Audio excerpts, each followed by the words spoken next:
Carlow Motor Club and the Seven Oaks Hotel are treating viewers to a little nostalgia. We're reeling in the years with the Mark II Escort Challenge. Back to the glory years when cars were rear-wheel drive and spectators were highly entertained.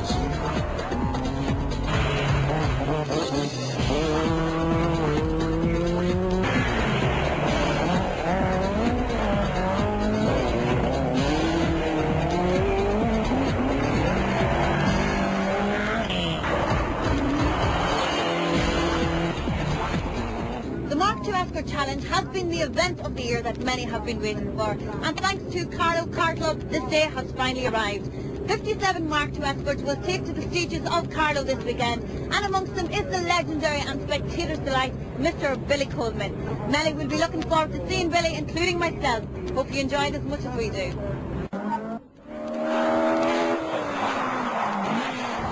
And Billy, of course, you had some brilliant days in the Mark II Escort. Well, I had certainly in the 70s, it was the heyday of the Mark II Escort, and in fact the first two works cars were built for my late colleague Roger Clark. It was, I forget the letters now, but it was his number 701 and I was 702, so my one, so that was the very first of the Mark IIs, 1975 I believe it was, a long time ago.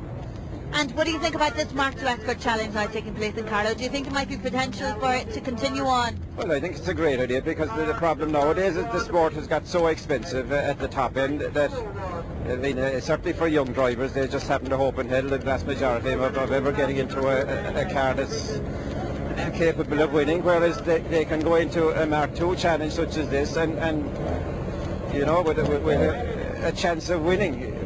Jim, you're another regular competitor in the Mark II Escort class. A great day for you. Yes, it is. It's great to see. Well, we have about 50 entries here in the Mark II Escorts. A brainchild of the man that's holding the camera there, which is a good thing. We have them from all over the country. The best of the Mark II Escorts are here, especially as we have them from England as well. I think it should be a regular thing. It makes the field a lot more interesting. A lot of people like sideways instead of four-wheel drive, just driving around corners that they normally do. But you know, it's a good thing for the club and it's a good thing for rallying. Tommy, the popularity of the Mark II Escort seems to be increasing. Would you agree? Yeah, well, like rallying is all about entertainment, and you know, people love to see a powerful rear-wheel drive car. There's over 300 brake horsepower in these Mark IIs now, and with that much power going to the rear wheels, it's just fierce entertainment for the people watching the rally. So, and we love to drive with that kind of a style as well to entertain the people. First off the ramp, an Irish rallying folk hero, Billy Coleman, the Mill Street driver in a Mark II, is possibly responsible for many competitors entering into the sport. Local man Mike Reddy is in a former works car and is honoured to be seated behind the man they call the King. Starting in Kellymount, the first half of the stage is tight and twisty with a number of deceiving bends. Stage 2 is fast again, which is flat out from the start before heading into some tricky bends, a challenging stage for the Mark II drivers.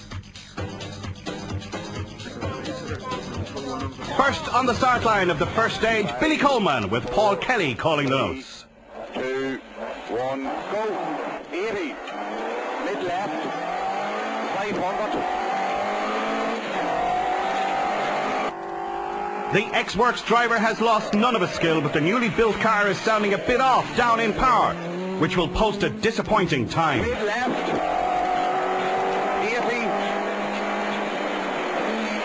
80, 83, 30, long bad left.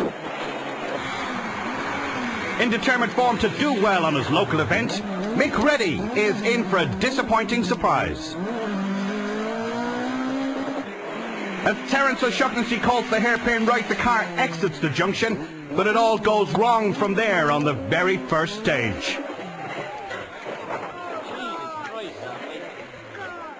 An unfortunate end to your local rally. I think so, yeah. Short-lived anyway. Just came around the last hairpin there and kept going. We went into the ditch a little bit and just caught a water rut and just turned it straight over, so there's no point in continuing on the way it is now anyway. You can't afford to miss the gear with these guys, so. Regular competitor Liam Wall and Bob Kelly are number 5 seeds and report no problems on the opening stage, Kellymount. Waterford's Tommy Kiley is renowned for his driving on loose surfaces, and he's got Michael Cudahy to guide him through the gravel roads of Carlow. He doesn't disappoint his fans either. As fast as a speeding train comes David James and Jim Crow on the way to set a blistering pace. But as the onboard camera shows, David gets a little excited, so much so that it almost causes him to go off, much to the annoyance of Jim Crow. Flat left here, right 6, into left 4. It's right 6. David, listen to the north. 40, the flat right, the flat left, 40. Pat Donegan and Lisa Rowe are in flying form and set a second fastest time of 8 minutes 9 seconds. Stay right over crest jump 60, into stay middle over crest jump, and 1 right, 300 over small crest. 300 over smaller crest here. Caution, 3 right. The roar of the engine just shows how committed Tommy Randalls and Dermot Lynch are. But with all the brakes adjusted to the rear, it is almost like pulling the handbrake at this speed. And Tommy uses all his skill and experience to stop the car without damaging the car or the crew.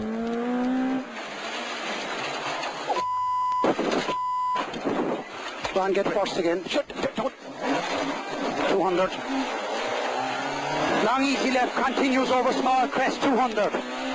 The rally preparation expert from County Down, Camillus Bradley, is the fastest man on the stage.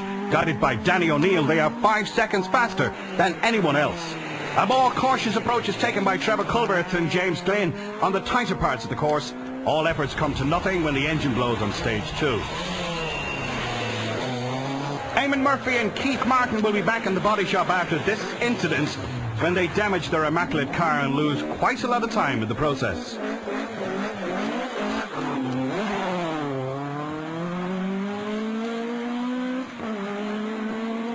Donegal is famous for the Bonner name, and Pat, along with Derek Montgomery, almost grind to a halt on this junction, maybe just taking it a little too easy, having seen Reddy's damaged car.